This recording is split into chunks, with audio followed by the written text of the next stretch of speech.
Something strange is happening. We are living through the most extraordinary moment in human history. After decades of denial and ridicule, government officials and the mainstream media are admitting that extraterrestrial civilizations are visiting Earth. But there's a twist. The same people and institutions who lied about ETs and just about everything else are now framing the extraterrestrial presence as a threat. And we are seriously thinking of the Space Force. One man has been trying to warn us about this for decades. If you're seeing this, it's because I'm either dead or have been entrapped or have disappeared. Most of us are ill-prepared for open contact with an advanced ET civilization. As our expanding cosmology outgrows our theological institutions, modern human society is spiraling into decadence, narcissism, depravity, and nihilism. Catch me outside, how about that? If we want to truly understand ETs, their technology, and their intentions, we have to readdress our assumptions about the nature of reality and our relationship with the physical universe.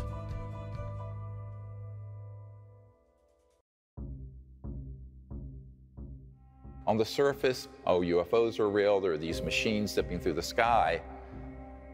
But one of the things I've always said is, well, that's interesting, and it's cool, and it's great to see them. But what's really interesting are the people on board those spacecraft.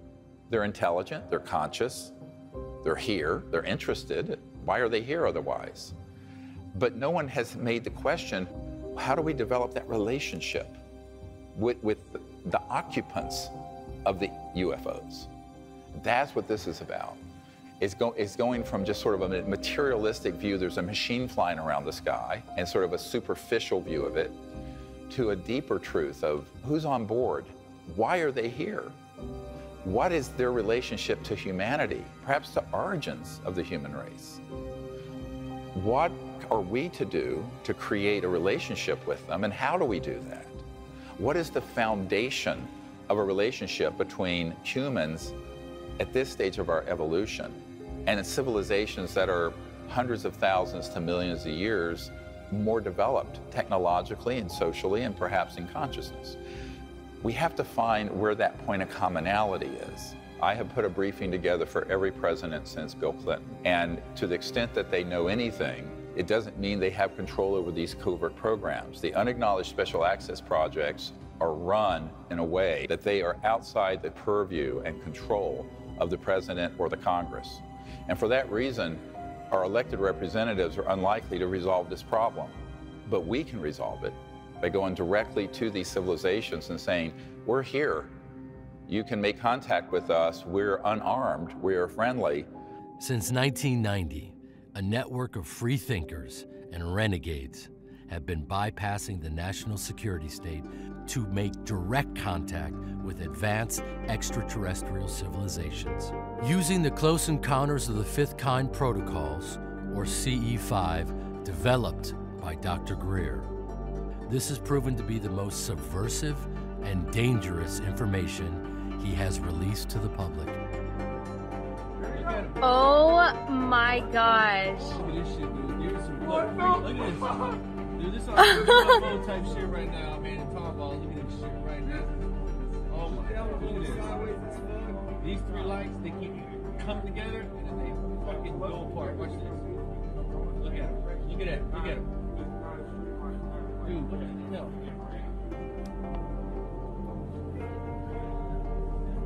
There goes one. Now back to two lights. Oop, there it goes. Boom. Close Encounters of the First Kind consists of visual sightings of an unidentified flying object. Close Encounters of the Second Kind, some physical trace is present, like impressions in the ground or scorched vegetation. Close Encounters of the Third Kind, the occupants or pilots of an ET craft are witnessed. Close Encounters of the Fourth Kind, a human is brought on board an ET craft.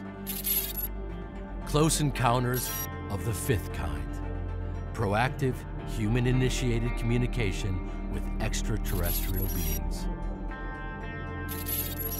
Most of the phenomena presented in this film were photographed or recorded during a CE5 contact event. For thousands of people, contact has begun. This is their story.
Civilizations, and it worked. That is what started the intelligence community coming after what we were saying and doing and trying to intercept it. This is, in fact, cosmic disobedience on a grand scale. We're going to bypass the sociopaths in these covert programs and do this directly. It's the same thing with the civil rights movement. The civil rights movement would have never happened from the top down. Even the Kennedy brothers did not want to step into that mess. It took a mass of people, not just Martin Luther King, but millions of people all over the country doing sit-ins and lunch counter sit-ins and buses and what have you to change that direction of our civilization out of Jim Crow onto a society that is, while not perfect, is more open and inclusive than it was. Well, the same has to happen here. And to do that, we have to understand what cosmic consciousness is and what the nature of the cosmic mind is that is resonating within every single human being. Because that's the foundation for the relationship between humans and these civilizations. By doing it directly, all of us are going to know what the truth is. You don't have to go through a proxy or someone who's telling you secondhand. But it also creates a movement globally to show these civilizations that there are people on this planet who are enlightened and conscious and peaceful, which is the majority of humans. Because real disclosure is humans making contact with these civilizations directly. And these civilizations are waiting for us to do it. And so this is our opportunity. This is our moment. And it really is we, the people, that have to do it.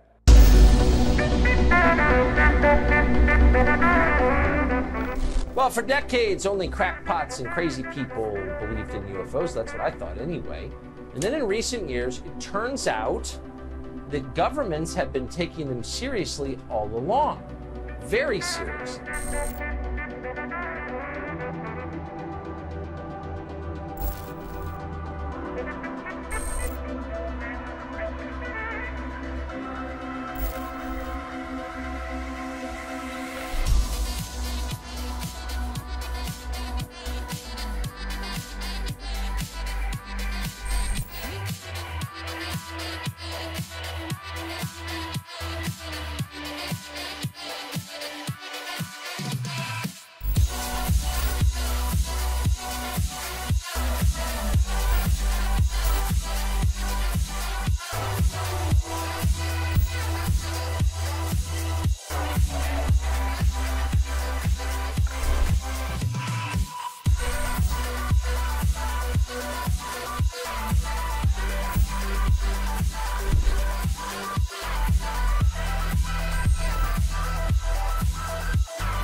The question is often asked, when will UFO disclosure happen?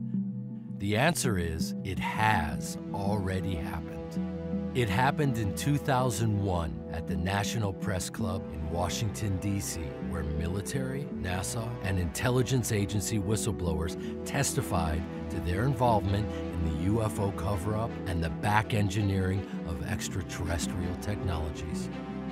It happened again in 2017 with the release of the film Unacknowledged, in anticipation of which the CIA and the FBI published millions of UFO documents on their websites. Despite all this, nothing has really changed. Life goes on as before, except there is a new narrative unfolding in the mainstream media, one that is designed to subvert true disclosure and extinguish the opportunity for transformation available to us through these revelations. Earlier this week, the New York Times and Politico revealed the existence of a secret government program to investigate UFO sightings. It was especially focused on encounters by members of the military, like this one experienced by a U.S. Navy pilot off the coast of California. There's a whole fleet of them. Look on the ASA. My gosh. They're all going against the wind. The wind's 120 knots from the west. Look at that thing. It's rotating. Average people see UFOs, on the news, right? All of a sudden it's real. UFOs, we've been tracking them in the sky. And they go, okay, well, were the tinfoil hat people right? It took a long time for the mainstream media to finally admit that, yeah, they are in fact real. Why did we wait that long? Why did we wait for the mainstream media to tell us before we finally believed, hey, this is actually happening? And the challenge is, if there's potentially multiple narratives, how do you decide which one to go with? Back in the 1990s, I was read into or briefed on a project that involved an interagency group that had the ability to disclose the ET presence in a way that would frighten everyone on Earth and convince the public that there was an alien threat, which is completely false. It's all a lie. And that this had been developed in the 50s, and they had been developing the means and the psychological warfare to make that happen. So in the 1990s, I wrote a paper called When Disclosure Serves Secrecy. And what that means is there are two kinds of disclosures that might happen. A truthful one that is also a hopeful one, which is what I gave up my medical career to try to actuate, do. And then there's the one that is spun by the spin meisters in Washington and at the Pentagon and CIA, which runs like this. It's true, the UFOs are real. They're here as a threat. They're violating our airspace. They're a national security and a threat to our sovereignty. I'm quoting. The purpose of the program, Advanced Aerospace Threat Identification Program, was really designed to do just that. From a national security perspective, identify those things that we see and try to ascertain and determine if that information is a potential threat to national security. And we knew this was going to happen because I had met with people who were in these classified projects, who were on interagency committees that had everything set to roll this out, and they were just waiting for the right time. The Soviet Union has ended. We have the global terrorism, while it's still there, it's not like it was around 9/11. This is the next big thing that they want the public to be afraid of. When a pickpocket meets a saint, all he sees are his pockets. Or like if you're a hammer, everything looks like a nail. And it's not that this isn't a genuine perception on their part, because they've been raised, their entire political and professional career has been designed to have this kind of artificial construct of this, there's this national airspace and nobody can come into the airspace unless we say so. And they've got this super control mechanism going. And they're right at this really important place right now where they're attempting to establish a kind of one world government. You know, that they've gotten the communication systems up, the transportation systems up, and they want to establish a planetary government. And there's nothing that is going to motivate the creation of a one world government like the discovery of an ultimate other. Ronald Reagan was standing in front of the United Nations. He said it right out. Perhaps we need some outside universal threat. I occasionally think how quickly our differences worldwide would vanish if we were facing an alien threat from outside this world. He was silly enough to say it. You know, that's part of his naivete. But the fact is, that is their agenda. Legendary civil rights attorney Daniel Sheehan has spent over 50 years fighting the national security state. The Pentagon Papers and the Iran-Contra scandals are but two of his many landmark cases before becoming a whistleblower and legal counsel for the Disclosure Project in 2001. It's helpful, of course, for them to say, oh, UFOs are real. That's quite helpful. We've been trying to get people to understand that now for the last 30 years. But it's all immediately wedded to this fact that they're this horrible threat. And so we have to come forward with a positive set of programs, a positive vision for this. And that's what I'm trying to help get the Vatican and the Jesuit order to become involved in putting forth, you know, a discussion about the theological and philosophical challenges that this presents to us. But it's not a national security threat. You know, it's not a threat to our species. It's not a threat to our planet. It's a threat to our view as ourselves as the be-all and end-all, that the entire universe was created as a stage on which to play out the human drama of one single species. You know, that ain't so. But let's get used to it, and let's figure out what the new story is. What is the new story? It is a positive story. What is our role in it? We may not be the star, you know, of it, but we're a good supporting character in the unfolding of our universe. And let's figure out what that story is. The success of Unacknowledged, which has been seen by hundreds of millions of people now. Have you not watched Unacknowledged? What is Unacknowledged? You got to watch Unacknowledged. What is that one? Okay. You got to watch Unacknowledged. What is it? You got to watch Unacknowledged. Is that Stevenem Greerem movie? Caused a reaction within the intelligence community of the United States. And so what the major media has begun to do is to cooperate with the intelligence community in reporting all this information out, but with this peculiar spin, very subliminal at this stage, that it's a threat. The project was called the Advanced Aviation Threat Identification Program, run by an official named Luis Elizondo. I think this is a national security imperative. We have clear things that we do not understand how they work, operating in areas that we can't control. One of my first cases coming out of law school was for NBC to establish the right of journalists to protect their confidential news sources. I did the amicus briefs for the New York Times and the Washington Post, and also for CBS and ABC. And it was at that time that I began to realize that there was this close working relationship between the board of editors of the New York Times and the national security community. That there's conversations going on all the time between the board of editors and the national security people. And we actually got an affidavit from Teddy Sorensen saying that, oh yes, the national security state and CIA and everybody consult regularly with the New York Times to get them not to tell information about covert operations that we're engaged in. I was surprised to find that out at that point. I began to do an investigation about this as the lawyer for the Times now and for NBC, and found out that there were 42 full-time Central Intelligence Agency or NSA people employed by the major national news media. And they had a whole entire project called Project Mockingbird. And that they were deeply embedded with the major national news media, and they were constantly, from their point of view, safeguarding the information that was going to be allowed to get out. And it was quite clear that they viewed themselves as all part of the same basic fraternity. They all shared in the patriotic vision of the Central Intelligence Agency being able to go around the world.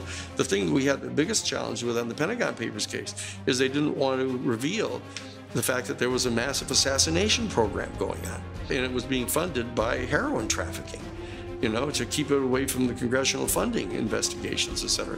I thought this was a terribly newsworthy thing to tell about, but it was beyond the pale. That was not to be talked about here. You know, you can talk about how bad the Vietnam War was, and even the fact that they lied about the Bay of Tonkin incident, but not this. Even the Air Force Office of Special Investigations officer, Richard Doty, admitted that he would bring bags of cash to national security editors in the major media to get their cooperation in this narrative. So every news agency, every television, radio station in the Albuquerque or Santa Fe area had our snitches in there. So we knew, and we paid them. We paid them good money. one of the reasons you get the people is you pay them, and that was controversial. That was somewhat controversial. Do you know of national media that have had? Oh, yes, yeah. I'm not going to name them. What you have now is a concerted effort between mainstream media, social media platforms, and tech giants to say, let's gain control back of the narratives that we require to make sure that we can control how people think about certain topics. So now you have this fear-driven, you have this tight little box of what the UFO and the extraterrestrial subject is really about, how it relates to military, government spending, weapons, all the sort of conversations that are very common in the mainstream that people are going to relate to, that they, oh, okay, I can piece the typical dots together. Let me give you a great example. If you look at a lot of the disclosure project materials, which is beyond the scope of this film, we identified dozens of people who were at intercontinental ballistic missile, nuclear silos, nuclear weapons areas, who had had UFOs come in to those areas, surveilling them, but in some cases rendering those missiles unlaunchable. Now, most of the men that were in those silos have said to me personally, they felt that these ETs were saying, please don't blow up this beautiful planet. But if you do, if you go to mutual assured destruction, the full launch of nuclear weapons globally, we can intercept a lot of them so that you don't go to a full extinction level event. They felt that it was actually a very hopeful thing that happened. Meanwhile, people came along, took the same data, the same cases, and spun it into a national security threat. One set of facts, two narratives, diametrically opposed, opposite. When I got involved in the issue of the UFO issue and the ET issue, starting in 1977 with President Carter, I realized that the work that I was doing was characterized by the national security state as a target for counterintelligence activities. When I see this thing happening with this To the Stars Academy, where they suddenly appear on the front page of the New York Times, and the CNN all of a sudden wants to talk with them, and they're on MSNBC and all this kind of stuff, I immediately kind of realized, wait a second, this is part of what I've been worried about coming out, because they were constantly spinning this story, that this is a threat. My name is Tom DeLong. A lot of people know me from my band Blink-182. I started that band when I was 16. Through a series of meetings, I was soon connected to a large group of U.S. government officials from the CIA, the Department of Defense, and Lockheed Martin Skunk Works. These guys were the ones involved in the secretive U.S. government programs that dealt with these subjects. What's happening is the To the Stars Academy people, we're all, Jim Simi Van, who's there, the chief of covert operations, domestic for CIA, which in and of itself is totally against the law. The National Security Act of 1947 completely, clearly, and unequivocally prohibits any kind of covert operation stateside, but here, that's who he is. And there he is there, and you got the guys from the DIA and the Defense Department and Hal Puthoff and stuff, and they're all there, and what they're doing is they're putting this intense spin. Every single thing they talk about all has this kind of gestalt to it, that this is a threat. And it very well could be a threat. It's a threat to our national security. It's a threat to our airspace. It's a threat to our sovereignty. It's what it is. It's a threat to our dominion over our own planet. And of course, they think that's their job. Our job is to assert full spectrum dominance over the entire planet. We actually have the documents from the 1992 United States Defense Department Policy Planning Guidance document, where they said that right at the end of right at the dissolution of the Soviet Union, said, oh, we've got to not cut back on our military spending, we have to increase it so we can establish full spectrum dominance over the planet. And so you know what their agenda is, the national security state. It's not for the defense of our sovereignty. The danger of this, of course, is that this is exactly what all fascistic demagogues do to an innocent target, whether it be Jews in Germany or African Americans in this country. They will create sort of a boogeyman effect to try to get people mobilized against it. You one ugly motherfucker.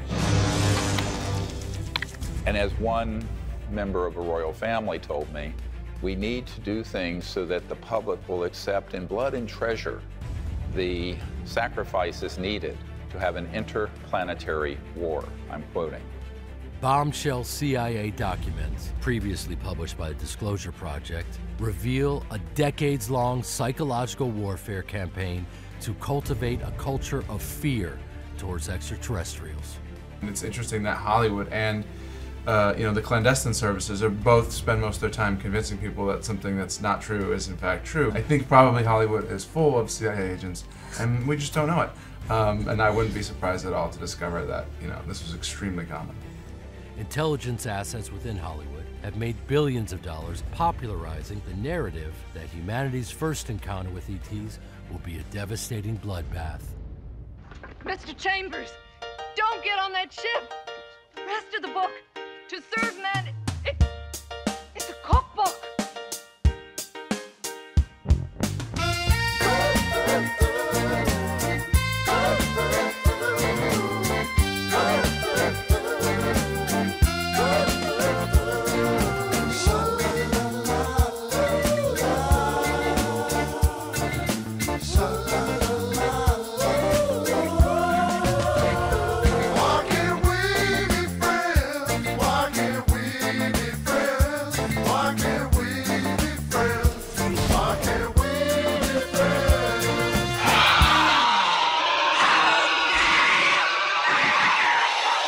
Let's go out into space and look at our planet over the last 100 years. World wars, hundreds of millions of people killed in war, the advent of weapons of mass destruction, our going into space in a competitive way with the Soviet Union for the Apollo projects and others, the degradation and destruction of our environment, our targeting of extraterrestrial assets around the Earth and in space, and successfully killing many ETs and downing their spacecraft. Out here in Fort Huachuca in Arizona, there's an underground facility where there are 9 different ET craft that are there with all the autopsied bodies. There's a man on my team who used to work in that facility near Tombstone, Arizona, not coincidentally, perhaps. This footage, captured by NASA's Discovery Space Shuttle on September 15, 1991, shows an extraterrestrial vehicle dodge an electronic weapon fired from Earth. Here, we see the craft slowly crossing the frame. There's a bright flash, and then it makes an abrupt right-angle turn and flies off. Moments after the turn, we see the shot fired across space where the craft had just been. Knowing all that, if they were hostile in the way we think of an invading hostile force, that would have been made abundantly clear to us the day we detonated the first atomic bomb. The fact is they have shown remarkable restraint, almost a level of Gandhian pacifism, not to have pushed back. So the threat isn't extraterrestrial, the threat is covert human. These secret projects are an existential threat to Earth, the environment, and to our peace in space and relationship with these civilizations. I remember being at Wright-Patterson Air Force Base, where a lot of the Roswell stuff ended up, and it was the Foreign Technology Division of the Air Force. And I was there to do a briefing, and the colonel said, well, what if these civilizations are a threat? He was trying to bring me into that view. And I said, sir, with all due respect, given the galactically stupid things you have been doing, if they were a threat, you would know it by now, and we would not be having this conversation and breathing the free air of Earth. It would have been point, set, match, over. What are the technologies that would permit an interstellar civilization to go from one star system to another? Now, we're not talking about Elon Musk's SpaceX or the Apollo rocket. We're talking technologically advances that are in the hundreds of thousands to millions of years past what we have operating on this planet. Those technological breakthroughs, if they were weaponized and in the possession of a hostile force, would be so devastating that you could target a planet and turn it into a pink mist floating through the cosmos if you were a hostile entity. What I have discovered in our contact with these civilizations, and we have had many hundreds of contact experiences with our CE5 teams around the world over the last 30 years, is that none of them are hostile, but quite a few of them are very concerned about our hostility and are doing things to try to contain that. But our destiny beyond the Earth is not only a matter of national identity, but a matter of national security. It is not enough to merely have an American presence in space. we must have American dominance in space. They want to project out into the stars their dominion. Our job is to get people to understand that that is not what our mission is as a human species. We need to lay back, participate with all other sentient life in the universe, and merit a proper position in the galactic federation, not be the big bully on the block. Counterintelligence efforts reach a new level of absurdity with the staging of host events like cattle mutilations and alien abductions.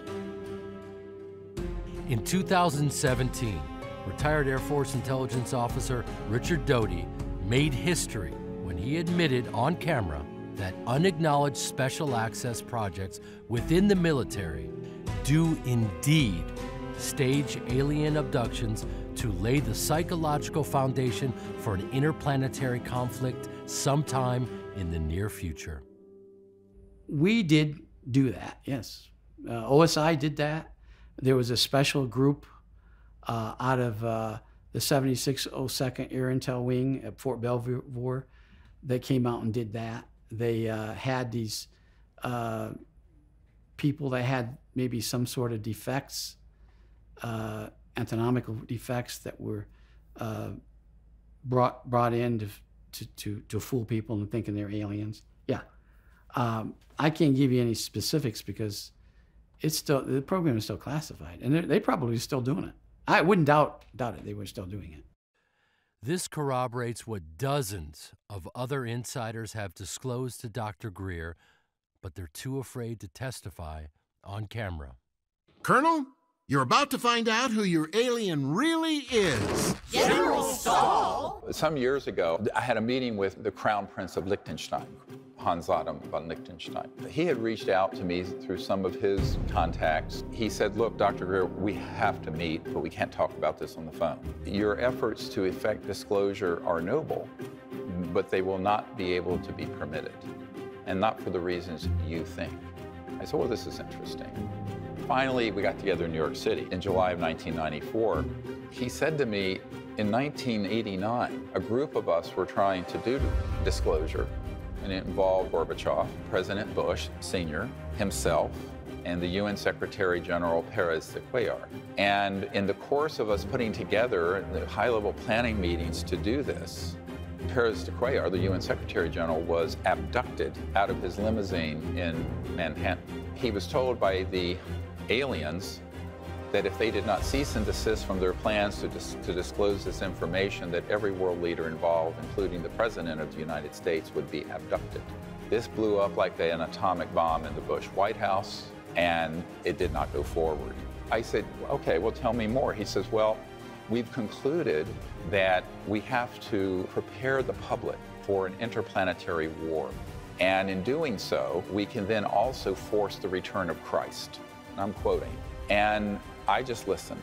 He didn't know that I knew that the means for that abduction for Pérez de Cuellar were run by a counterintelligence unit out of the national security state that had the technologies to simulate an alien craft and aliens run completely by military assets, and that there was a deeper part of these unacknowledged special access projects that were zooming even people like Bush Sr., who was on the committee but had lost control of some of these renegade factions. This is a very complicated story. Pérez de Cuellar being abducted caused him to stop that process. It manipulated these leaders into going onto a war footing. And he confessed to me that the reason he was funding the work of the abduction groups was because they wanted to put information out to the public that would scare the public so that people would make the sacrifice in blood and treasure to have an interplanetary war.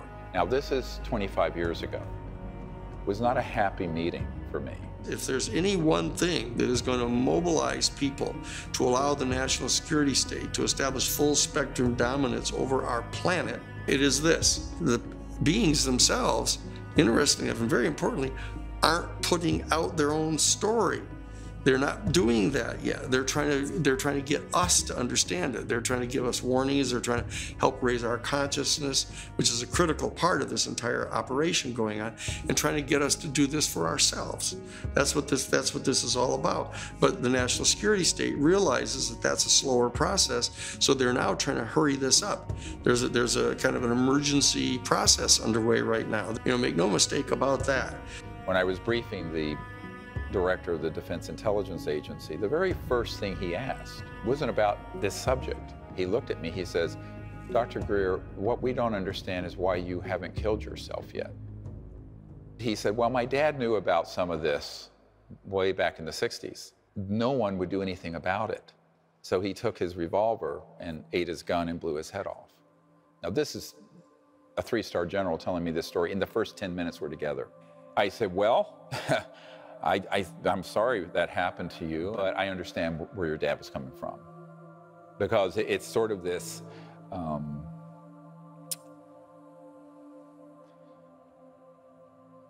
anyway.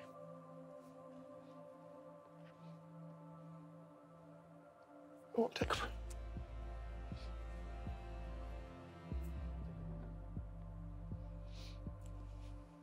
Now the truth is,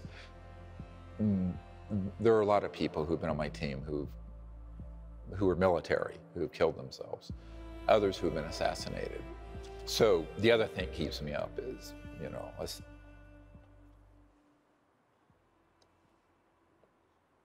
survivor guilt.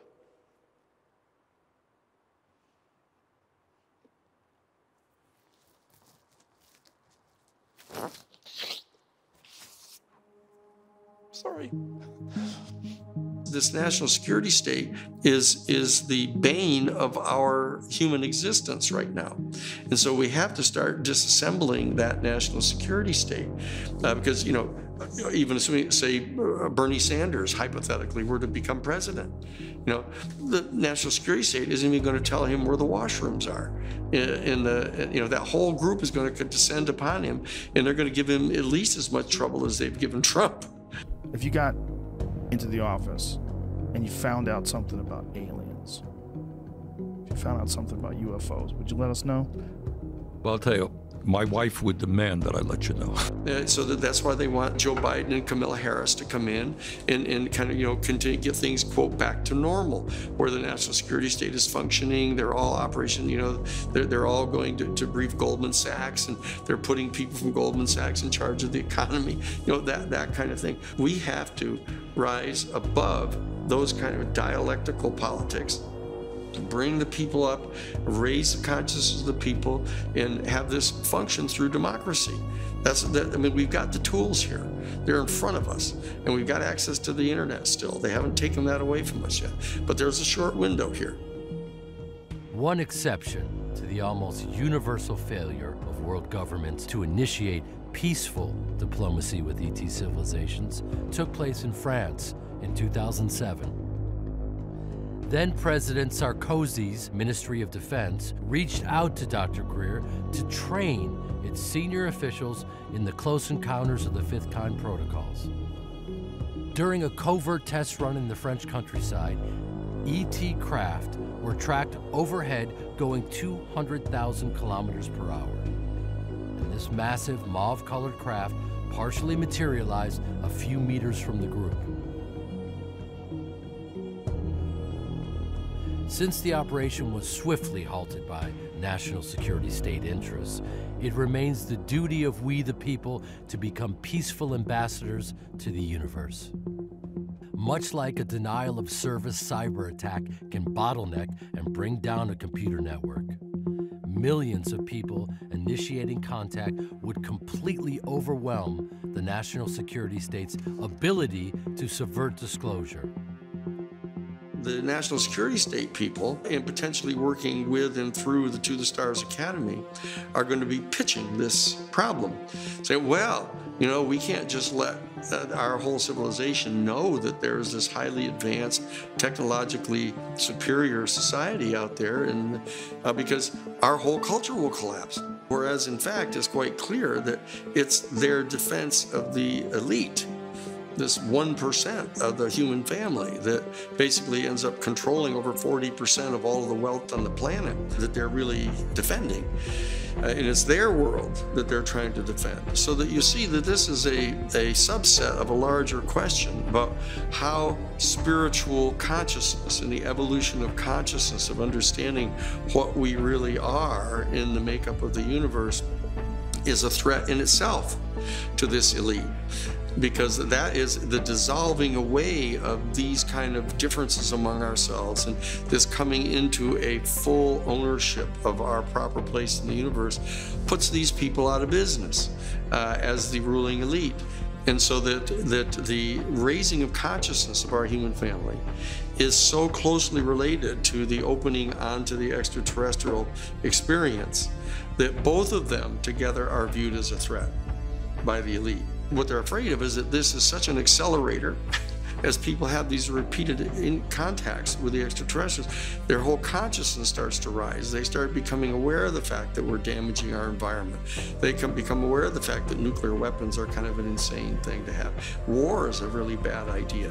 This is a spiritual experience. It's a spiritual stimulation that's coming. If you take someone from Italy and someone from Japan, very different cultures, very different people, personalities, backgrounds, emotional temperament. Now, extrapolate that out across the cosmos. Think of the vast differences there are going to be. How do we make any sense of that if we aren't anchored into something deeper? And that point of commonality has been folded within each of us. And that is, we are awake, conscious beings. They are awake, we are awake. That faculty of being aware of awareness, the consciousness, not what you're conscious of, but the means to be awake. That is a singularity. And once we're anchored into that state of consciousness, the unitive state, then there aren't any aliens. There are just other people who are a little different from us. This is the point where we can make contact most easily.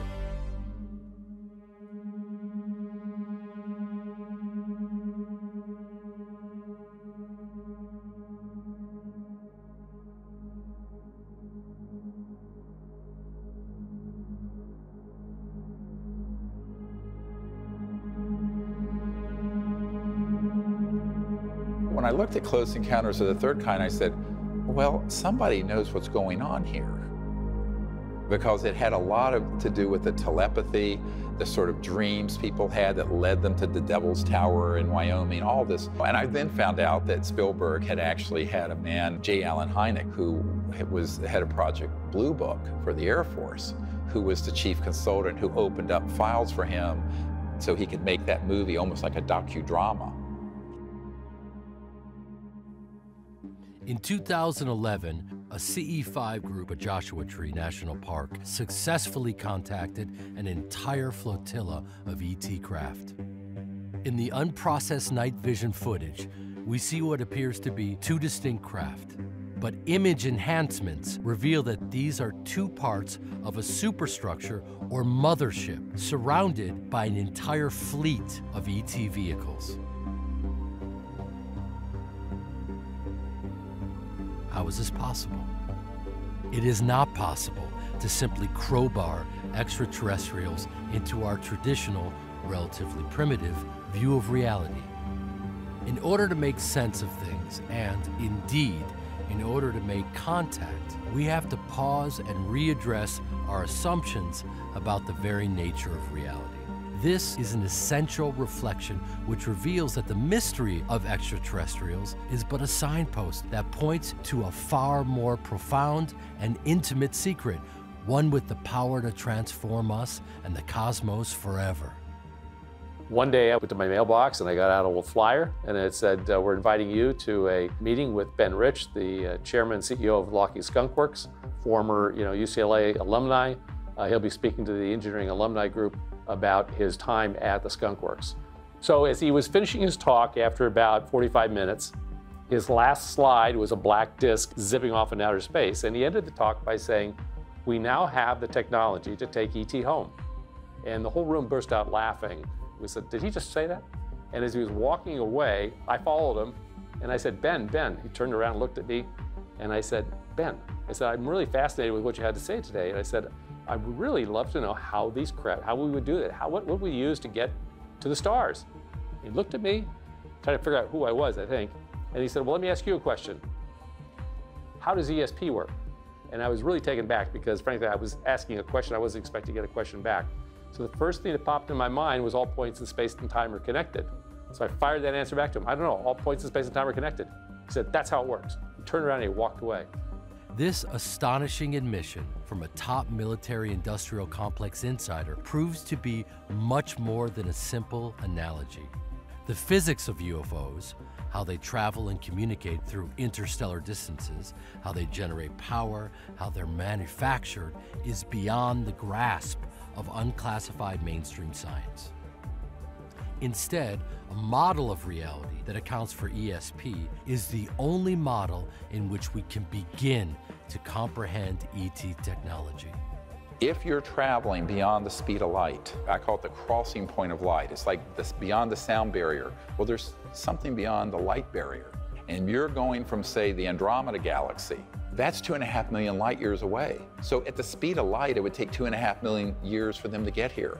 The speed of light's too slow. You cannot go from point A to B through the cosmos through a linear system of transportation. Moreover, you cannot communicate through those distances with something at the speed of light, which is what your cell phone and all these radio frequency electromagnetic communication devices we use now on Earth are using. Any civilization that is here, that is interstellar, by definition, is transdimensional.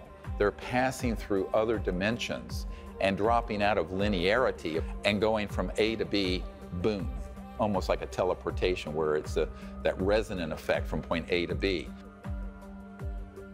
Any communications systems that these ETs have are also going at the speed of not light, but of thought, a quanta of thought.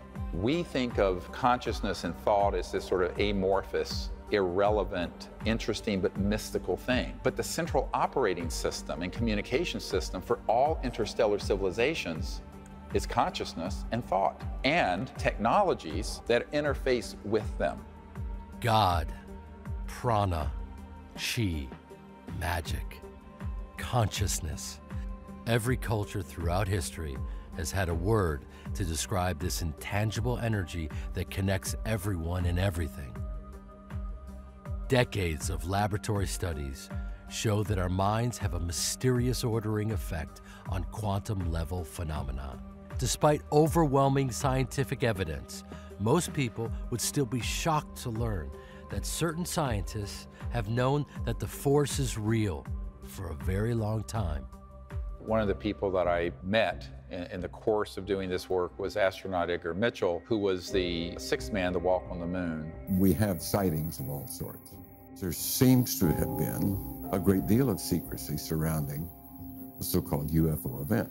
He had an experience in space, an expanded state of consciousness that led him to form the Institute of Noetic Sciences to study the science of consciousness. I also brought him to the briefing I did in 1997 with the head of intelligence for the Joint Chiefs of Staff, Admiral Tom Wilson. The data on that has since leaked out. Edgar Mitchell realized there was this connection between space and these extraterrestrial life forms and the science of consciousness that was very integral to the study. Most of the people that I have met with in senior science, NASA, aerospace, and intelligence community figures know that the key missing ingredient out of most people's understanding of the whole UFO phenomenon is the science of consciousness. The ETs are trying to encourage people to understand higher consciousness and universal mind, to be able to have a relationship with them that's going forward into the future. And Edgar Mitchell realized that quite early on because of his own personal experience out in space as the sixth man to walk on the moon. What's the nature of the universe we live in? What is our relationship to the larger reality? If that's a part of the larger reality and we're denying it, that to me is unconscionable. I theorize that there is a spectrum of consciousness available to human beings. At one end is material consciousness.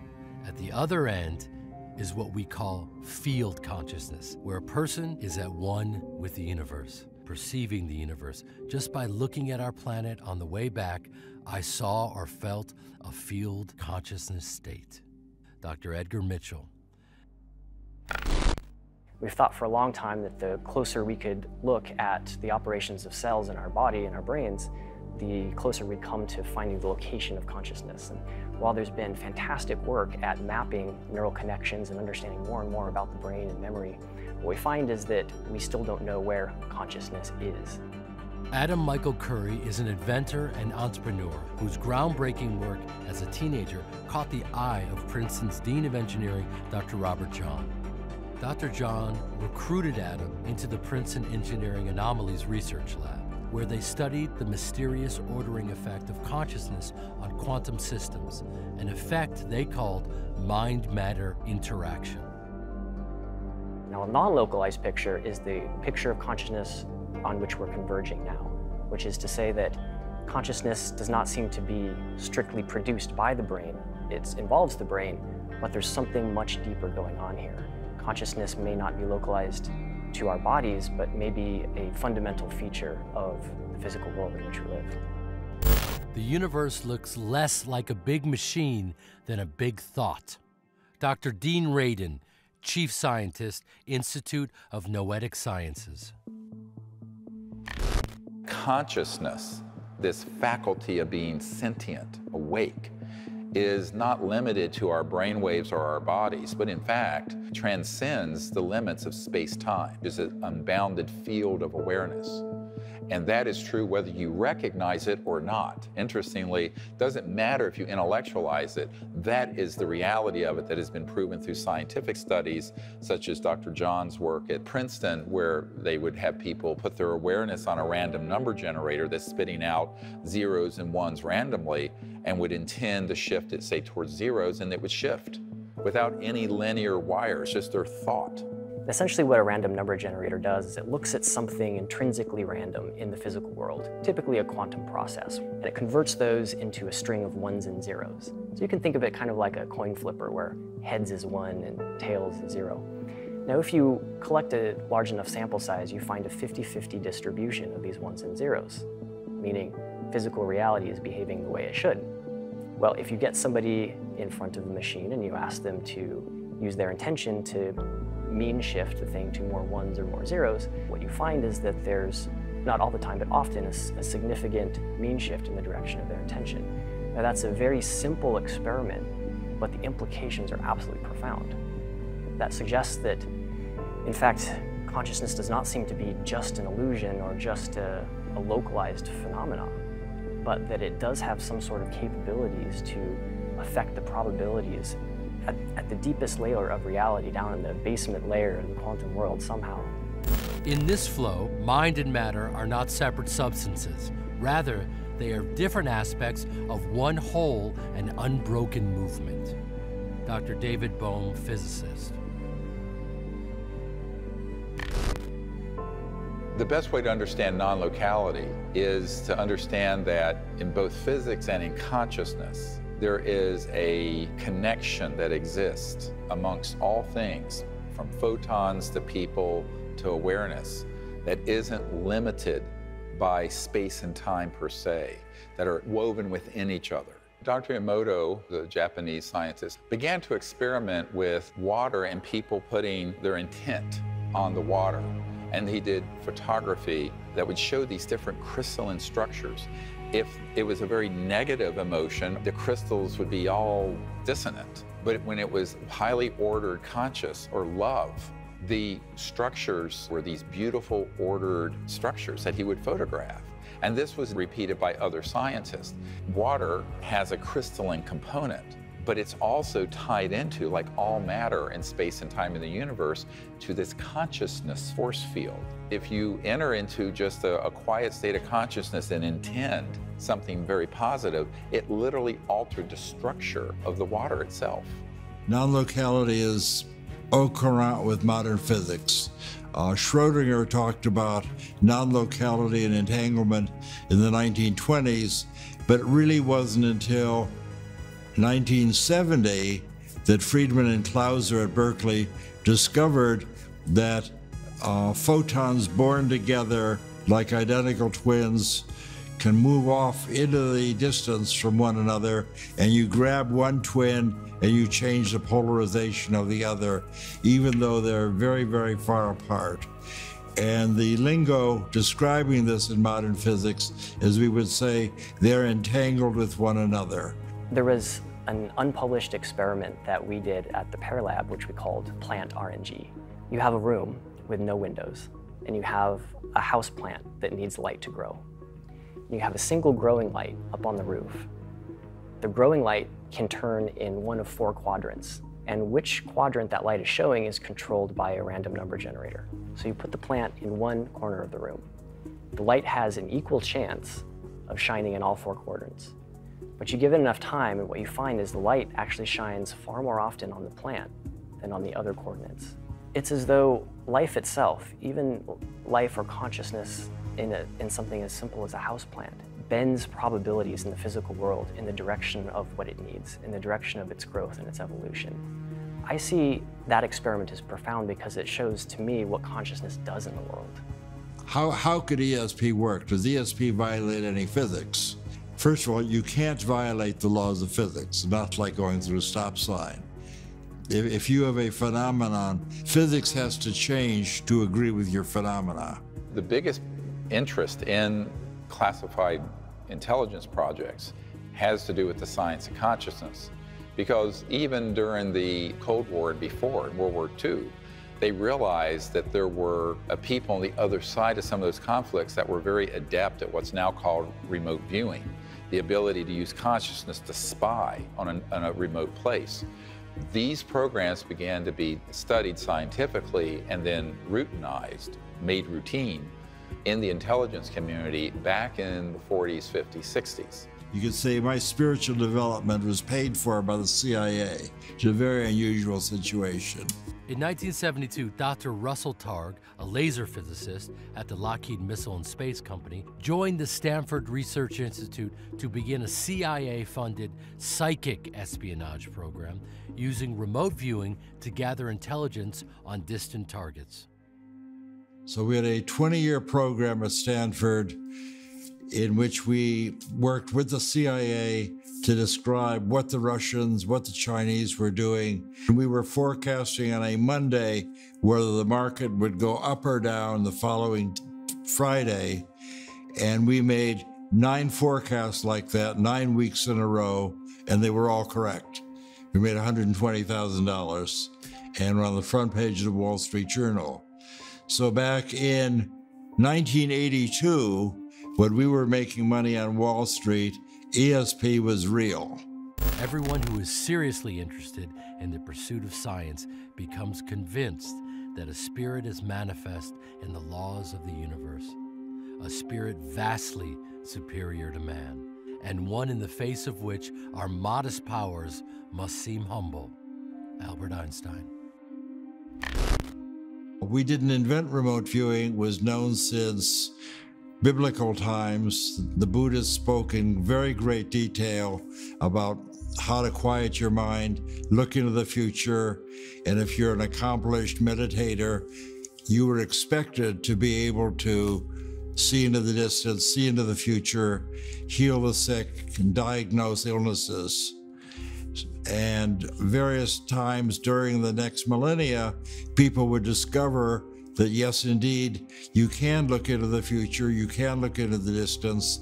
And our operation from 1972 to 1995, 23 years, our venture into this was a rediscovery, a recapitulation of what people had known and forgotten during the previous millennia. Religious traditions and the emerging scientific paradigm are converging on this personal experience of universal consciousness. Dr. Greer first glimpsed this reality during a near-death experience when he was only 17 years old. You know, if you've died and you know there is no death, then you have no fear of it. And until you have no fear of death, you really can't live. I realized that the consciousness whereby I was awake, that drop of my individual awareness could merge with the ocean of unbounded cosmic mind. So that experience taught me that there's nothing to be afraid of. and there's nowhere to go because you're already there. You just have to open to what's already there within you. This liberated me in a way that I can't even imagine. It is true liberation. Now, you don't have to drop dead like I did to have that happen. I think you can experience that through this deeper experience in meditation. And that's why, after I had that near-death experience, I thought, how do I get back to there without being deathly ill? And so I began to learn how to do meditation. Because the whole universe is actually folded within every single conscious being. It's like a quantum hologram. But if you look at it, every single sentient being in the cosmos has folded within the structure of their consciousness, the entirety of the cosmos, everything. Which is why within these deep, quiet, meditative states, you can obtain knowledge, see places, know things, communicate. Because in reality, it's always there. You just have to get into a quiet state of consciousness where it opens to you. Dost thou reckon thyself only a puny form when within thee the universe is folded? Baha'i teachings. And so I began to be a student of the ancient Vedas. What I learned was that they had a really excellent articulation, explanation of consciousness, the science of consciousness, higher states of consciousness, and their effect. Now, their effect are known as siddhis, S-I-D-D-H-I-S. For example, the ability to levitate, teleport, dematerialize, rematerialize, bilocate, trilocate, go through solid objects. These are all things that develop spontaneously as you enter into deeper and deeper and higher states of consciousness. Precognition, telepathy. And these were not considered exotic phenomena. These were considered abilities that were available to the experienced meditator. It's just part of quieting your mind, part of the practice, and it's all available. We have to participate in consciously evolving these faculties that we have that can directly experience dimensions of reality that at the present time are out beyond our direct immediate sensorial system. That's what we're engaged in. That's what this is all about. And that's what these beings are. These beings obviously probably come from like a red dwarf star, some of them, where they've been around 10 billion years longer than we have. And so they've evolved these other faculties in addition to being able to see and touch and taste and do the things they do, you know? And so people are saying, what is our relationship to these beings? Why is it that they even look as much as they do like us, or why we look like them? These are all profoundly important questions of our relationship with other sentient life in the universe, and to understand our place in the order of things. When you accept what this science is showing us, that we are all connected, and you then say, well, hold on a second, if we're not just connected with human beings, but we're also connected with the plant life, with the planet itself, with the entire animal kingdom, and you begin to develop that deeper sense of empathy with all that, who's to say that that interconnectedness doesn't extend to all the other planets, to the cosmos? If we share that with extraterrestrials, what does that world look like? If consciousness and thought can affect something at a distance, and at a very great distance, even many miles or thousands of miles away, instantaneously, what does that mean for us communicating with a civilization that is centered in the science of consciousness? And that is their chief operating system. It's not electromagnetic, they use it, but it's beyond that.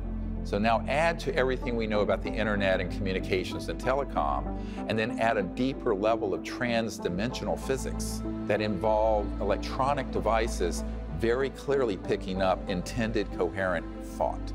That's what you're dealing with. It's like Dr. John's random number generator experiment on a cosmic scale, but at a level of perfection where there's precision with the thought that you project to it, its reception, and then its activity. Interstellar civilizations are using consciousness-assisting technologies and technologies that assist their own consciousness, both, in all their travel and communication systems. The central operating system for any interstellar competent civilization is the science of consciousness and all the physics that go with that. we can see an early example of consciousness technology in the mind lamp, developed by Celeron. This prototype integrates a random number generator into a color-changing light. Think of a color, and the lamp turns that color.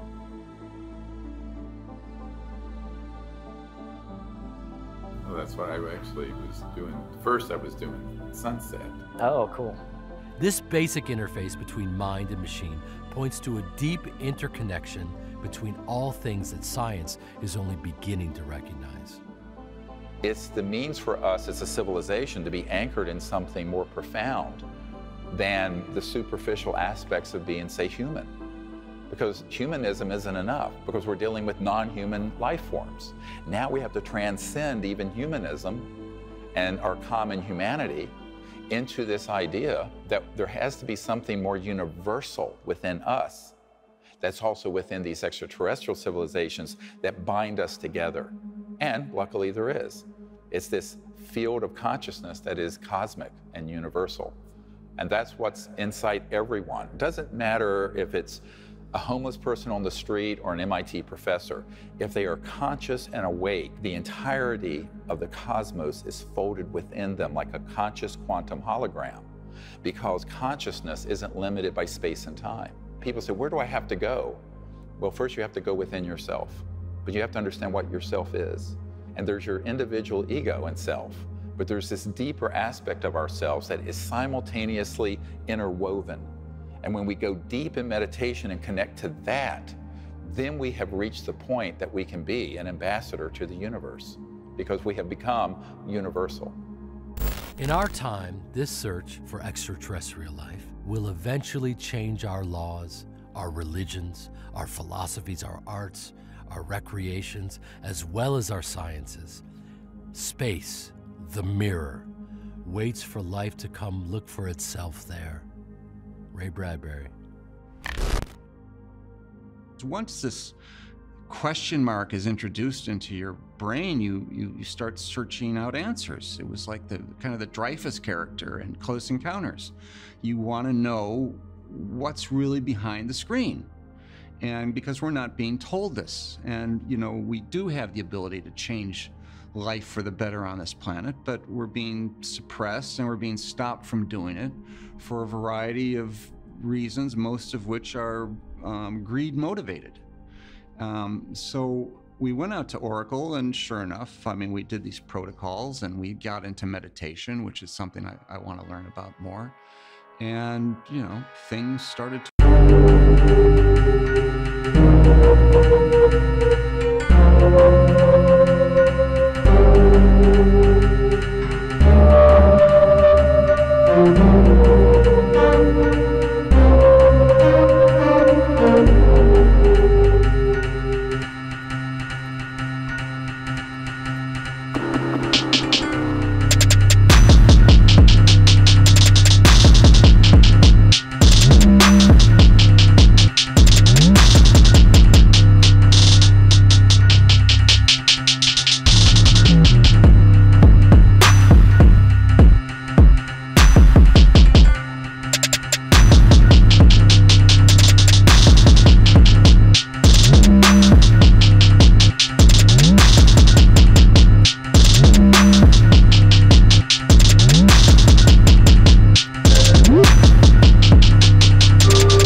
you sit in quiet consciousness, and you don't have to have a full-on samadhi or whatever, but just in quiet consciousness, connect to that aspect of your mind that is unbounded, and then intend to sense, feel, see, know where the ET craft is. It could be in another galaxy. Connect to those beings, politely invite them to come and visit you, and then you connect to their communication systems and their consciousness, which are integrated, and you show them where you are. So you kind of zoom in. It's almost like a vectoring, a zooming in from wherever they are to where you are. Let's say if you're in North Carolina, you're coming into Earth, you're coming into North America, the East Coast, the mountains, the Blue Ridge, zoom, down to a few square meters around where you are, where you clearly show them where you are. And you do this in a coherent thought sequence that is continuous. I got it. Oh my gosh. Oh. Wow. It's very easy to do once you practice it for a while. The key thing is to first take about half an hour to meditate, go into quiet mind, then sense where they are, and then invite them. Well, people say, well, you're calling them. I say, well, no, it's not like that. You're actually making contact and consciousness and thought before they arrive in their craft or transdimensionally around you. And when the ETs approach us most profoundly is when everyone in the team is in a coherent state of consciousness and are clearly doing this with the intent. This cohesion with the group, this meditation being part of making contact, which I had no idea. Even though I'm looking at your YouTube videos, that component didn't resonate. It was my scientific brain saying, well, I'm gonna go look at UFOs. What happens in these groups is there's a coherence between a bond between the group. And when there's a love and a connection there, it enhances the part of making contact because we're together, we're one, there's like a fine love there between all of us. The second or third night, we had the twin ships come, you know, from the Atlantic Ocean, 9:10 at night. Here's all of a sudden this ship comes in and it's like the size of the sun and it's pulsing. And Dr. Greer, you signal it with your laser and then a second one manifests and they're both pulsing. At that point, my hair is standing up. I have the chills. I'm going, this is amazing. I'm like, it's to actually witness something firsthand as opposed to seeing it in television or see photographs. It's mind-blowing. For me, it was so profound. I couldn't sleep that night. I was just amazed, but the amazement was that not that I saw it, and actually I needed that because I have that mindset, but the feeling you got. I got this incredible feeling. You have these two ships, and then I can't explain it. It's just an emotional state. I was so taken by it. Once you see something, you can't unsee it. It sort of shattered my small view of the world, and I became aware. Learning the protocols and making this kind of contact has really helped me move up a notch spiritually. I really feel that it's helped me to really see the oneness in all things. When you're sitting under a blanket of stars, you're really part of it. I mean, it's you feel you're a little drop in that huge ocean. Sorry, it's emotional. You have to experience it, but I wish for everybody to have that opportunity. Mind is a wave of the ocean of being. Maharishi Mahesh Yogi. When I first started out, it was shocking. The first few orbs I saw, the phenomena I saw, changed my entire paradigm. The first sighting was an incredible triangle formation of 3 golden spheres over my apartment in Newport Beach, California. I ran outside and saw this formation right above my house at close range, and I managed to capture it on film. As I put the lens on it, I saw they were 3 perfect golden spheres, all holding this incredible formation over my apartment. The longer I filmed, the more maneuvers they demonstrated, and it was clear the objects were under intelligent control.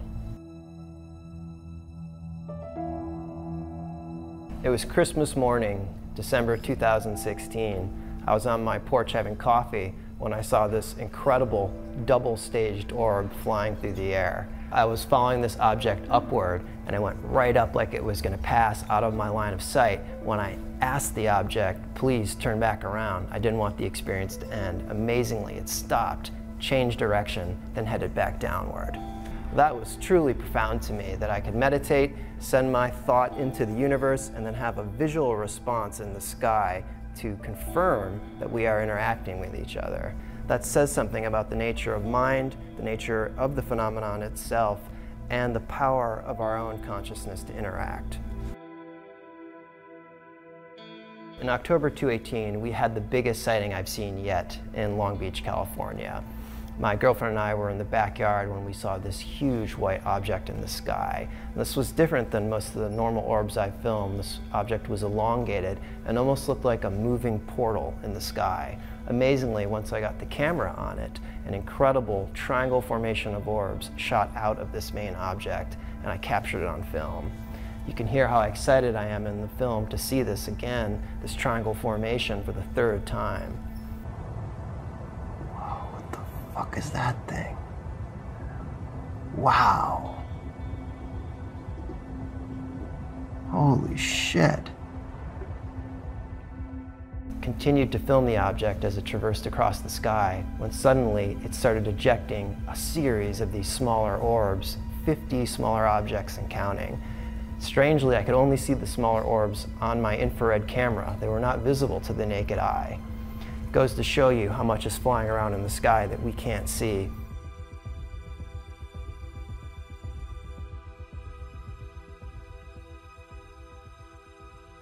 About 6 months after I had the near-death experience and I began learning meditation, I was sitting up on a mountain up in North Carolina, and right before sunset, I looked over towards the southwest and I saw a beautiful silver disc, seamless, close encounter of the first kind.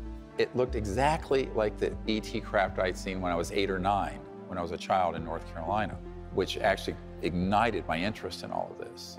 So I said, oh, well, they're back. I didn't think much more about it. So I sat to meditate, and I went into this very deep meditation. By the time I came out of the meditation, it was very pitch dark, and there was the whole Milky Way galaxy was above my head, and a thought was sent into me that was very clear. It wasn't my random thought or hallucination at all. And it said, behold what a beautiful universe God has made. And with that, I went right into the state of consciousness that I was in the near-death experience, except now I'm awake and standing on the mountain.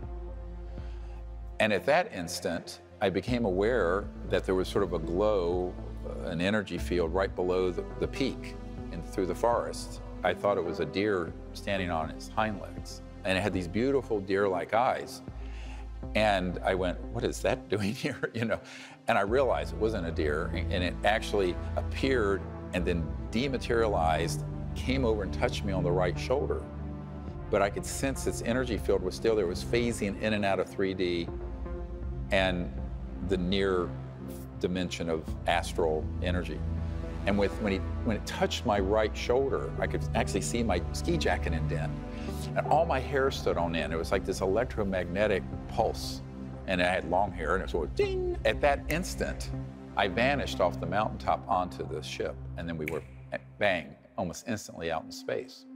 So at that point, I stayed in this meditative state and was teaching the ETs what it was like to be in that state of consciousness, but also be a boy, a young man on Earth. They were very interested in this.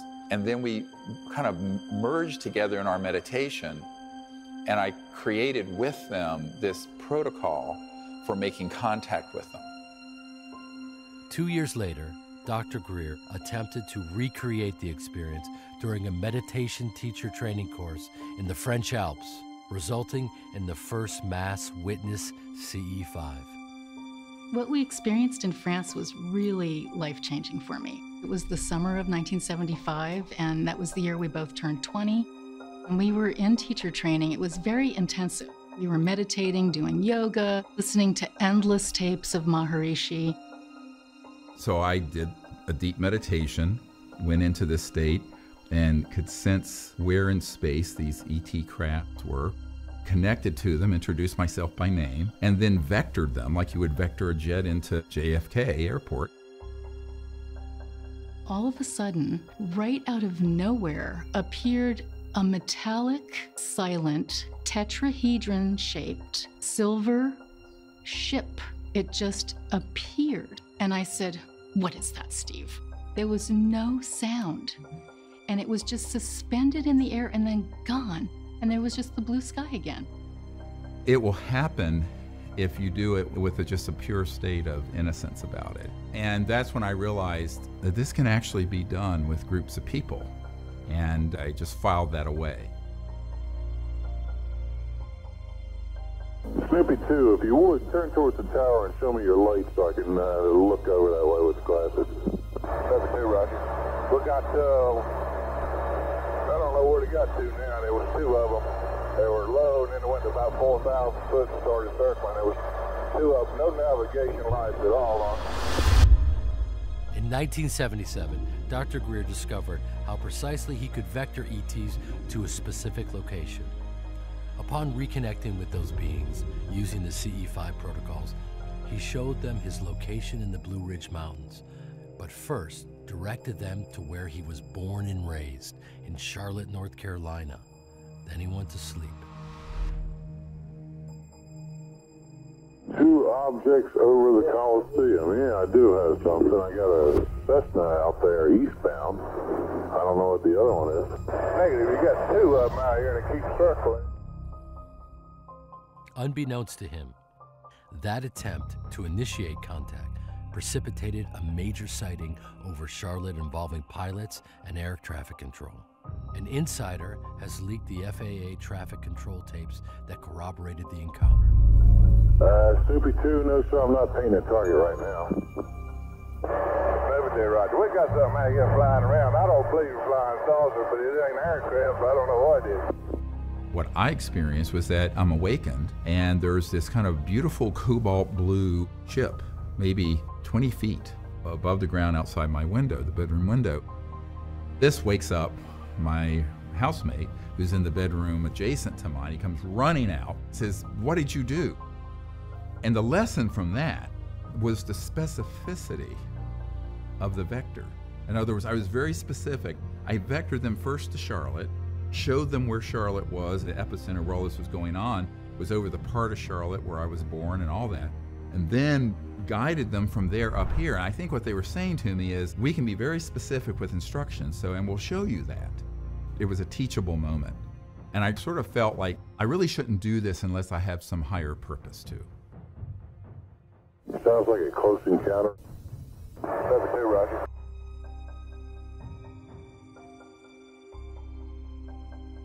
In 1990, he formed the Center for the Study of Extraterrestrial Intelligence to disseminate the CE5 protocols and establish peaceful and sustainable relations with ET life forms. 2 years later, Dr. Greer and his team went up to Woodborough Hill in Wiltshire, England.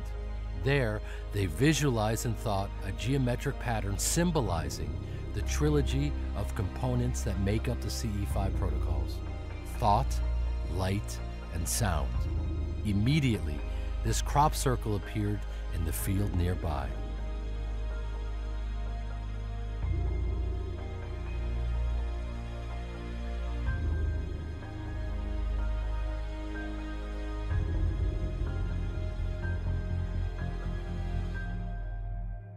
So some of these civilizations that we're interacting with on our teams are in the order of 1 billion years beyond our development.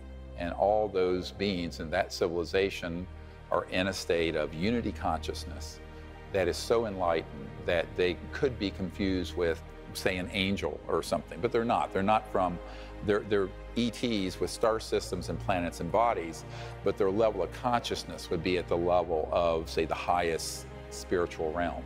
There's a precise correlation to the kind of technology that you will observe and the level of consciousness that civilization has attained. Let's take our own civilization. We're mostly still separate people, and we are operating through a reductionist separate paradigm. We're also still very violent and destructive. So let's look at our technologies. Oil, we're burning something and destroying the air. Nuclear power, we're splitting and tearing apart an atom to create heat, to turn a turbine, to create electricity. Coal, we're digging stuff up and destroying mountains and then burning this stuff in a fiery furnace. It's all very destructive. And so our technologies are a corollary to our inner state of consciousness. In 1964, Soviet astronomer Nikolai Kardashev proposed a hypothetical scale of measuring a civilization's level of technological advancement based on the amount of energy they're able to utilize. A level 1 civilization, also called a planetary civilization, can use and store all the energy available on its planet. At that point, their main focus becomes the development of higher states of consciousness. Because they have all the technologies to meet everyone's needs. There's no shortage. Their economic system is non-economic in the sense that there is an infinite abundance for everyone because of these technologies that can materialize things out of the substrate of space-time, the elementals of space-time. So at that point, a civilization becomes really focused on the development of higher states of consciousness. And as they evolve in consciousness, their technologies evolve with them. They will begin to then unfurl the mysteries of consciousness and the cities I mentioned earlier in the Vedas, but those get applied technologically, which include levitation, teleportation, dematerialization, bilocation, where the same object can be instantly, resonantly created and be in two places at once. We've had this happen on our team. As water by cooling and condensation becomes ice, so thought by condensation assumes physical form. Everything in the universe is thought in material form. Paramahansa Yogananda. I like this story of this Lockheed Skunk Works top secret witness who defected. He was trying to learn a technique to go into meditation but then astrally project. And he did. And he went up out of his body with his astral body of light, went up into the air and slammed right into the side of an ET spacecraft. Well, what he couldn't understand was that when he bumped up against the ET spacecraft with his astral body, the body all of you, when you have a lucid dream and you're flying over the water or flying over, that is your body of light. Same thing when you have a near-death experience, you go in your body of light. Well, his astral body hit the side of this craft and it rocked it. And then he popped inside and the ETs were looking at him like, my God, why don't you watch where you're going? Cosmic faux pas. But he moved the ship. He says, how did my astral body move that ET spacecraft? I said, because the density of that spacecraft, resonantly, energetically, was identical to your astral body, because with the naked eye, it was shifted out of 3D into this dimension that is increasingly conscious energy and conscious forms. And since like can interface with like, your density of your astral body and that craft, because it was shifted to that level, it could interact with it. Now, had it been a 3D craft that had stepped down, like a transformer, stepped down into full 3D, he would have gone straight through it, because the density would have been different. The resonant field interface would have been different. And when I explained that to him, he said, now I understand so many things that have happened between me and ETs. The great thing about CE5 is it's anything but remote. It is true contact. Oh my God. That was great. During a CE5 expedition at Mount Shasta, Dr. Greer and his team were in contact with an interstellar object and its occupants in the field in front of them. Suddenly, this light ship lifted off from the ground and turned left, phasing in and out of 3D spacetime before vanishing in clear skies. This was visible to the naked eye for everyone present. You know, Dr. Greer says our first interest is an academic interest, and in my case, that was how I got into this. But very quickly after that, it changes to a heart, mind, and soul connection that is really a very powerful driving force in your life. And it's important to go from the academic interest to the experience level. And that's what happens very quickly. You make this transition to an experience of this new lifestyle, this new understanding of our place in the universe. We wanted to take action because it's important to not only learn about this academically, but then to take action on it. It was very empowering for me because I felt like they helped to let us know that we are on the right path and then we have the power to make a change. It changes you completely, it changes your heart, and then your entire life changes. All things from that point forward are possible. I have a friend in Holland, her name's Linda, and she has some very amazing footage that she's captured. First, I came from Hesdalen, that's Norway, where you have a lot of activity there. I wanted to go to bed, and something said, no, you have to go outside. Putting my camera up, and then I said, okay, if you're there, can you just fly by and stop?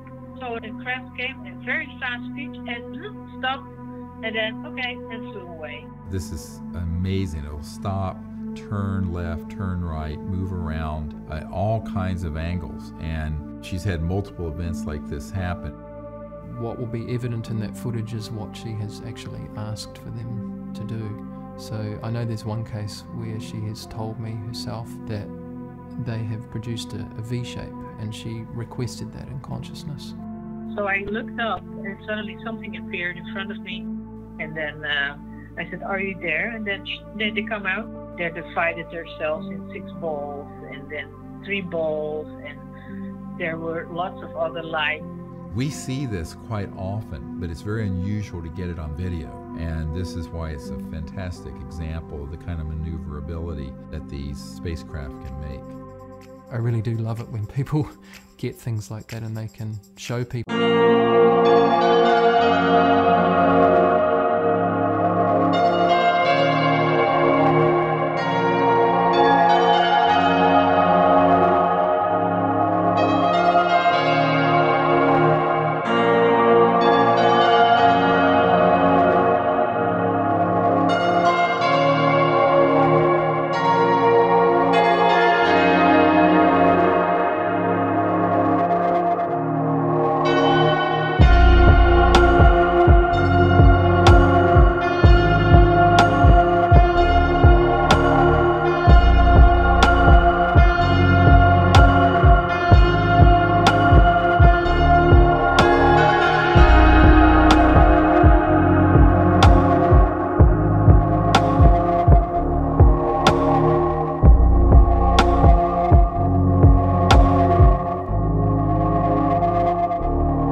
What the aliens look like. All right. Well, the one, for example, that healed this man's hearing, who is in our circle, sort of very triangular head, about 5.5 feet tall. The photograph of it is beautiful, but the experience that this man had was more beautiful. Had a great experience at Oracle and ended up having a healing experience. We did these protocols and we got into meditation and things started to appear. And we're photographing it and we're seeing it and we're watching it and we're looking around and everyone's mouths are wide open. A lot of times these craft, they pop in and out so fast that to try and capture them on a telephoto lens is next to impossible. While in deep meditation, they heard a being walking behind them, phasing in and out of 3D spacetime. Marconi adjusted his camera to shoot in the direction that Dr. Greer pointed. All of a sudden, a teardrop-shaped, trans-dimensional object materialized between Ed Moen and a medical student, which was witnessed by most of the circle.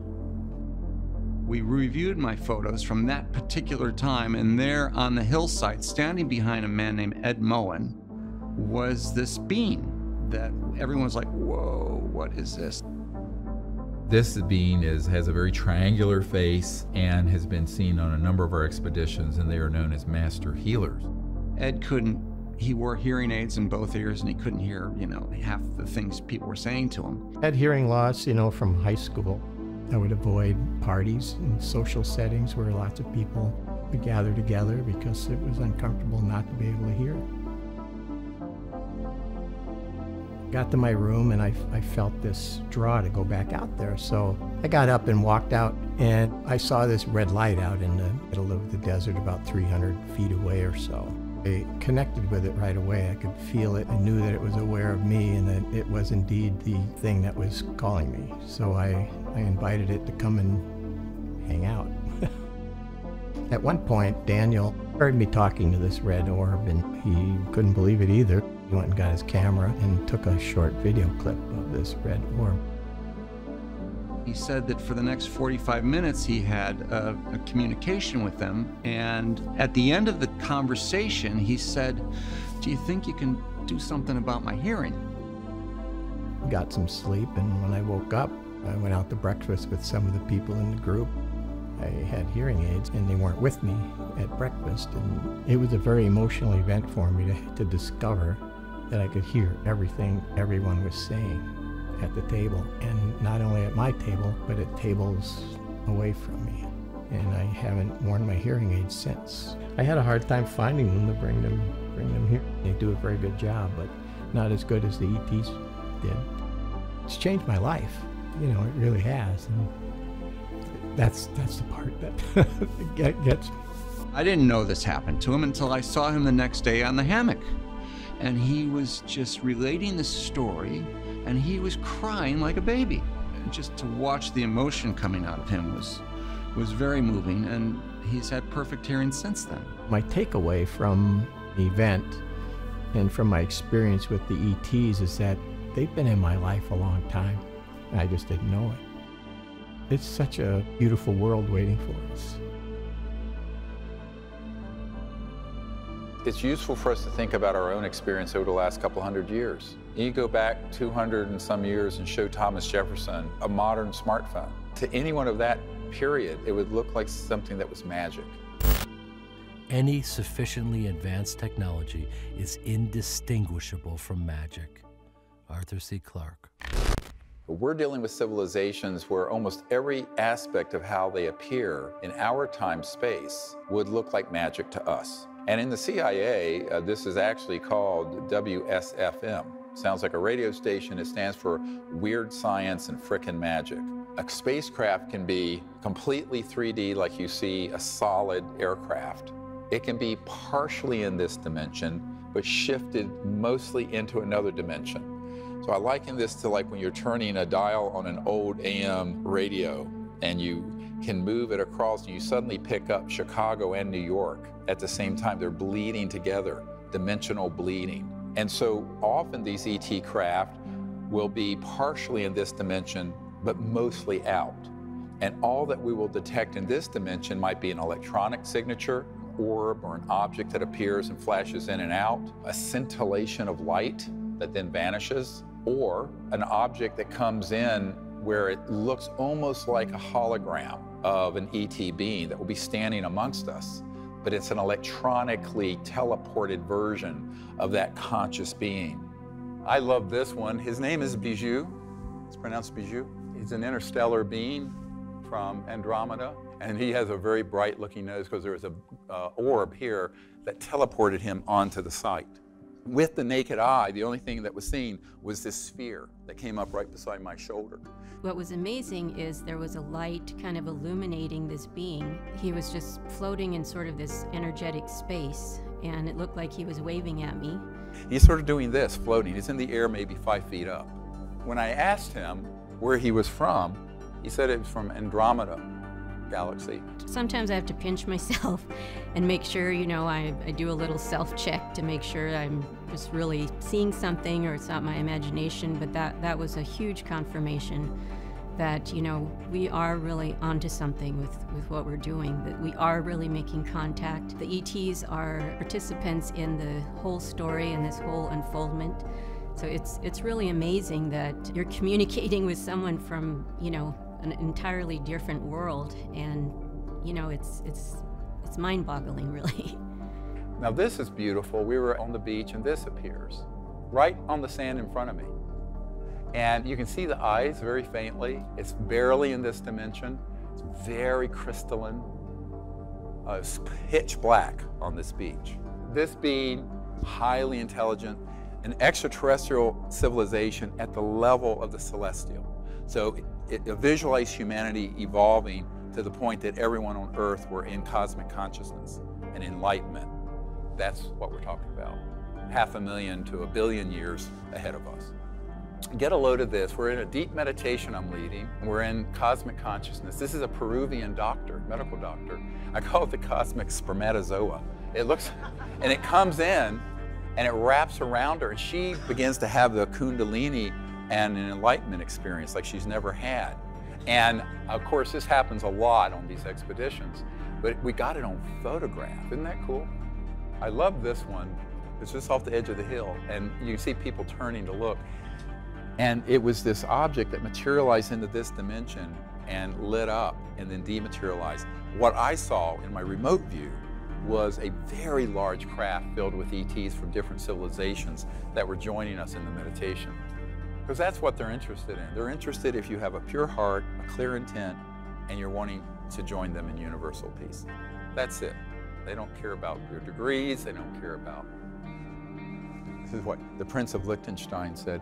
You know, I've gone all over the world where these UFOs are seen, and they're seen before I'm there and after, but when I'm there, they're not around. Maybe it's my attitude. I said, bingo. Every experience that was described, no matter how unbelievable in Dr. Greer's books or the manuals, we've experienced them ourselves. And someone snapped a photo with their iPad, beams of energy with arrowheads on them coming out of members' third eye and the heart center. When we look closer at the photo here, there was a silhouette and they were standing, before we had broken the circle, they were standing under the hands of people as we had held hands there. So you could see a bald being with a long robe, about 4 feet tall. So that was an amazing shot. What I began to understand is that there's this whole spectrum of phenomena that involves 3D matter, light, sounds that emerge, tonality, electromagnetic interface. For example, we have electronic devices we'll have out, like a radar detector, magnetometers that pick up the magnetic field shift. Those will all start being activated when a craft is approaching. And we're out in the middle of the wilderness where there's no source of this electromagnetic radiation, but they'll start communicating in a specific cadence and a repeatable cadence. And I call this trans-dimensional electronic communication. And they will actually take over the circuitry of these electronic devices we have out in the desert and begin to do a specific communication. Now you have to decode it, but it's reproducible. And their different civilizations will have a different pattern. So this is an electronic version of them making contact. On the shores of the Outer Banks in North Carolina, ETs produce these tones via the team's radar detector.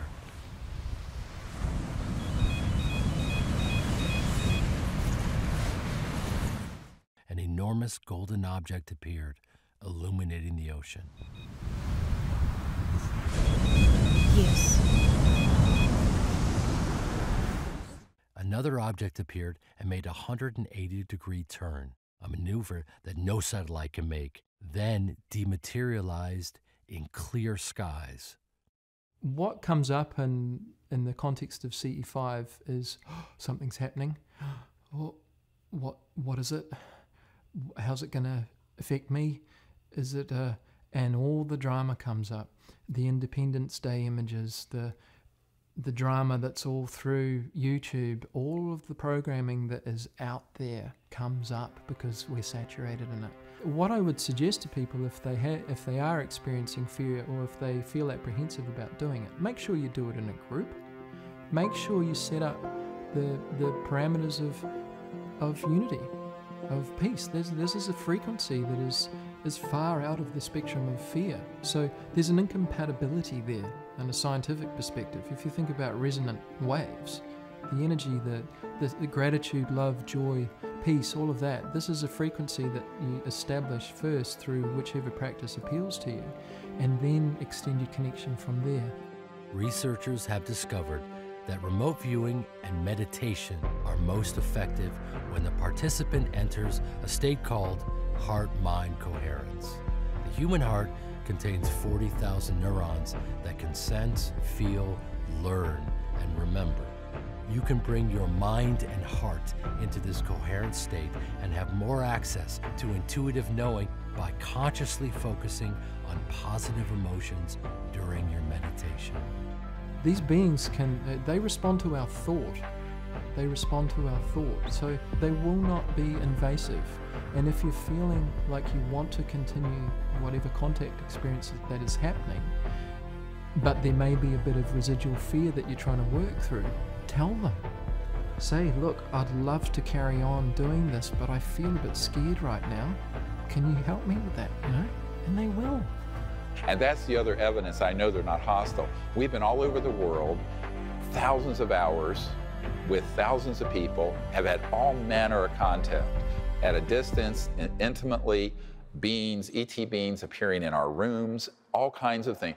No one has ever been harmed. No one has ever been harmed at all. This isn't an official document on the FBI website, sort of hidden in plain sight. But it really confirms everything that we're explaining, but also the experience we've had.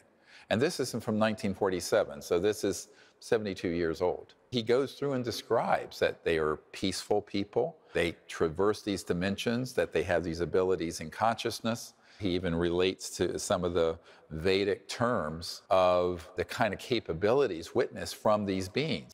All matter originates and exists only by virtue of a force which brings the particles of the atom to vibration. I must assume behind this force the existence of a conscious and intelligent mind. This mind is the matrix of all matter. Max Planck, founder of quantum theory. Even though what I'm doing with CE5 is what I'm most ridiculed for, it was the project that got the most respect and attention from the intelligence community because they knew it was real. They knew the science of consciousness is real.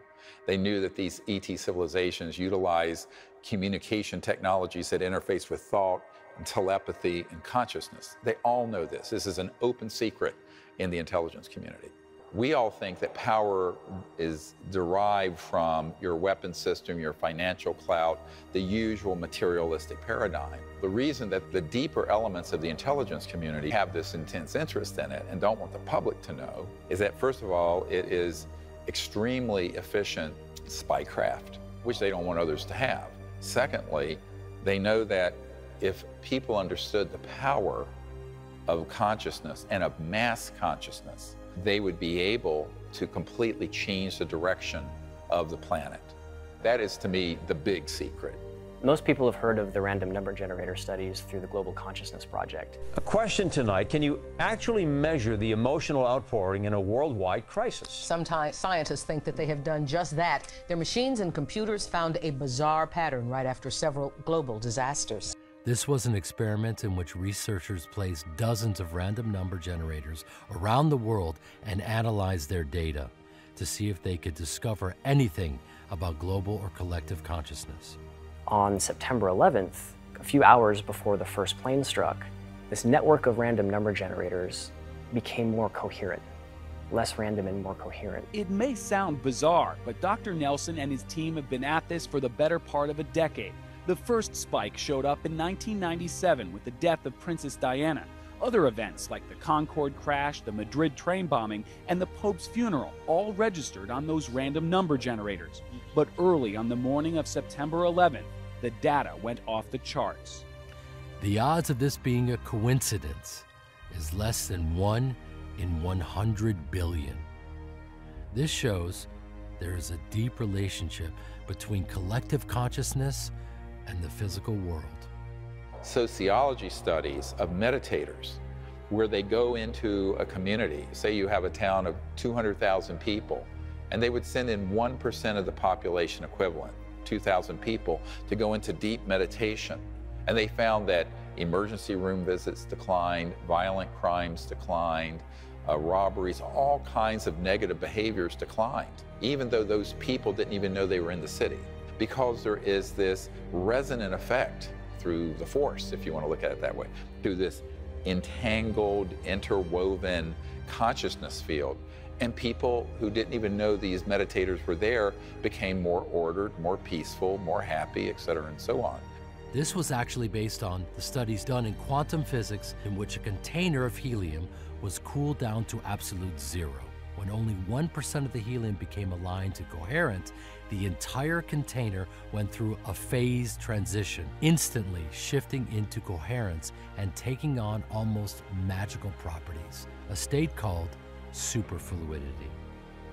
So there was this transformation at that 1% point.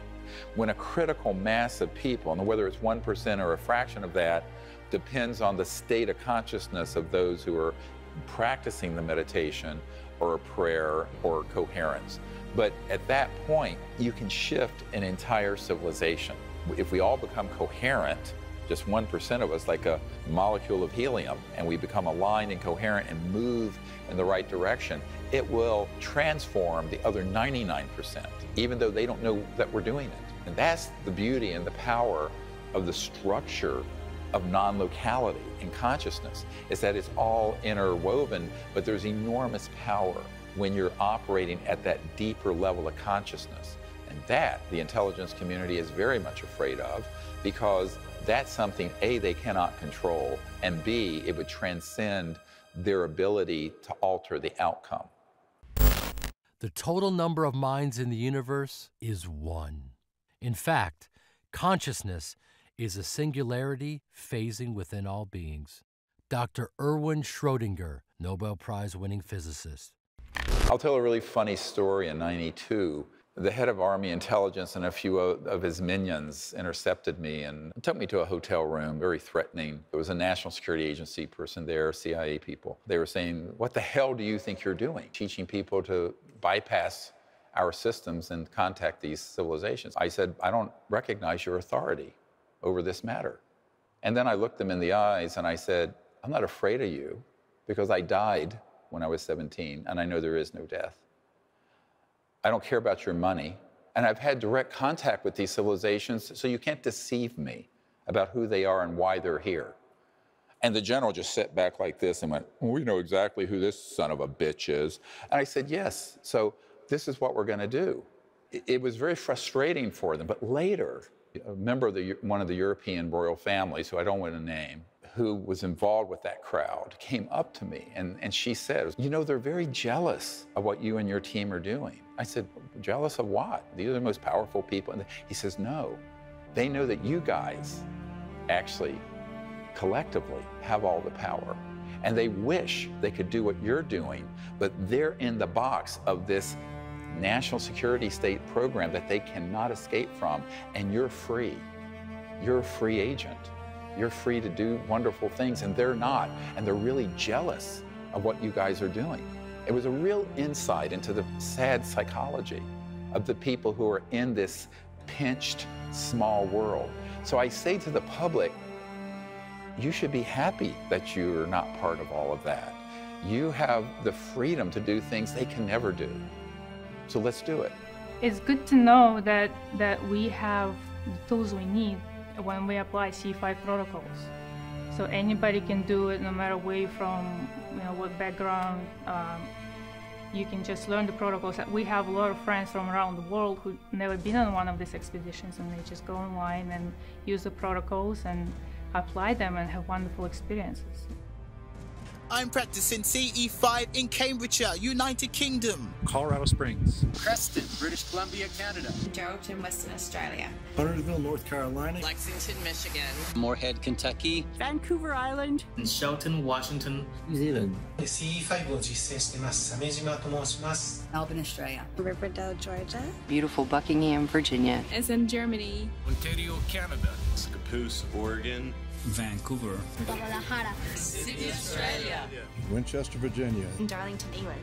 Orlando, Florida. Knoxville, Tennessee. In Freistadt in Austria. Dubai, United Arab Emirates. Alexandria, Virginia. Beit Shemesh, Israel. Albuquerque, New Mexico. Japan, 江ノ島チームです。C5 やってます。Indianapolis, Indiana. England. Signet, Tasmania. We are doing a CE5 in Hong Kong and making history. People from all walks of life are becoming interstellar ambassadors and experiencing transcendent states of consciousness in union with these beings. Thousands are making contact by simply using the guided meditation in the CE5 Contact app. It's up to the children of Earth to become active participants in the unfolding of our universe and not leave it to the power elite.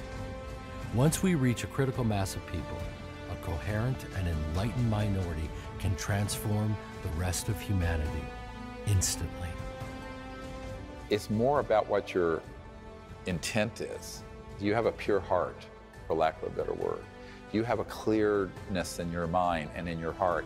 Can you bring your mind and heart into resonance together and invite these civilizations to connect with you in this great purpose, this great journey that we're launching on as a civilization where we are going to become interstellar? Interestingly, there was a colonel named Philip Corso, and Colonel Corso wrote a book the day after Roswell, and one of the events that wasn't known was this encounter he had with an ET at White Sands missile range, and right not far from where the first atomic bomb was dropped. And this was 1956, and an interstellar vehicle came in and it landed. So he gets in his Jeep, rushes out there, it's his young, brash colonel, and has a meeting, an encounter with this ET. At a certain point, the ET asked the colonel to switch off these radar systems that had piggybacked on them, electronic warfare systems that were knocking these spacecraft down. And the colonel leaned in and said, "What's in it for me?" And the ET looked at him and said, "A new world, if you can take it."